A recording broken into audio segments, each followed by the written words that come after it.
How can we prepare our teenagers for the future when our education systems aren't keeping up with a fast-paced world? Ooh, I love this question. Thank you to whoever asked this.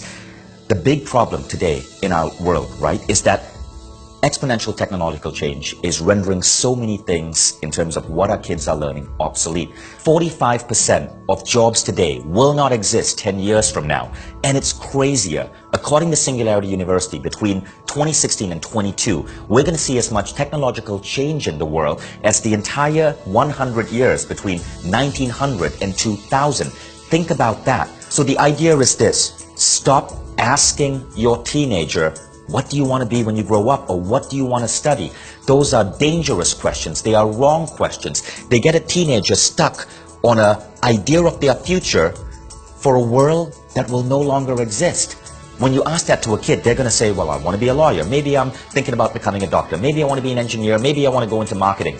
All of these careers, all of these jobs are changing because of robotics, because of artificial intelligence, because of advanced algorithms and emerging new technologies. These are changing at a rapid pace. Peter Diamandis said 10 years from now, you will not want a doctor operating on you. You're going to be operated on by robots. But it's not just technological change. It's also that so many jobs today are utter bullshit. They do not produce anything that's actually valuable or progressing the human race. They are jobs in large multinational food companies where your entire career is about thinking up ways to come up with fancier names for sugar so you can put garbage into people's bodies, or to come up with ways to brand high fructose corn syrup as happiness in a red can.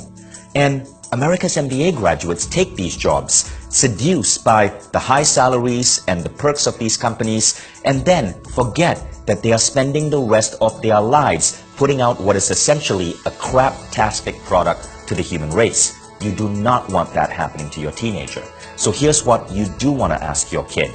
Ask them not what do you want to be when you grow up, but how do you want to contribute to the world when you grow up? That question changes everything. When you ask a kid, how do you want to contribute to the world? You're not putting them down a narrow path. You're having them open up their mind to a whole field of possibilities and to a life that's about meaning and contribution. They're less likely to be seduced into a bullshit job selling more crap that we don't need. Now, I asked this question to my son Hayden when he was 7 years old. Back then in our city, there was an air pollution problem. And Hayden said, well, I want to contribute to clean air. And immediately this opens up a field of possibilities. I asked him, well, how would you like to do that? And he came up with ideas such as, well, I could go work for Tesla and work for an electric vehicle company.